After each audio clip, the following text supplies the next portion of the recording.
ঠিক যে আশঙ্কাটাই করতেছিলাম সেই আশঙ্কাটাই সত্যি হচ্ছে। বাংলাদেশের মুস্তাফিজ উপলক্ষে মুস্তাফিজ প্রসঙ্গে ইন্ডিয়া ক্রিকেট বোর্ড যেভাবে একটা সিদ্ধান্ত নিল যে হঠাৎ করে তাকে দল থেকে সরিয়ে বাংলাদেশে পাঠিয়ে দিচ্ছে, এটা খুবই খারাপ কাজ করেছে।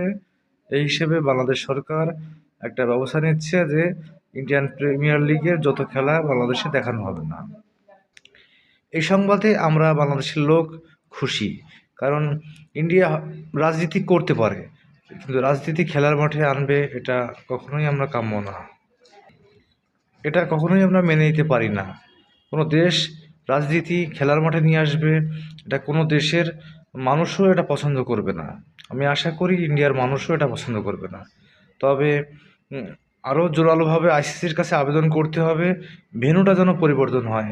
সেখানে আমাদের একটা প্লেয়ার যখন নিরাপত্তা দিতে পারবে না, পুরো টিমকে তারা নিরাপত্তা দিবে কী করে? ইনকেস যদি সেখানে পুরো টিম খেলায় আমাদের দর্শকরা দেখতে যাবে, দর্শকদের পরে হামলা হতে পারে, আর অনেক ধরনের সমস্যা হতে পারে। এখন এটা খুবই সিরিয়াসভাবে দেখতে হবে, খুবই গুরুত্ব সহকারে দেখতে হবে। আইসিসির কাছে খুবই জোরালোভাবে এই আবেদনটা দাবি করতে হবে। তবে আমার মনে হয় জিনিসটা খুবই সহজ হবে না, কারণ খুব স্বল্প সময় আছে। হোটেল বুকিং থেকে অনেক কাজ থাকে, সেখানে ১ মাস আগে সব কিছু করতে হয়, সেখানে অল্প সময় আছে।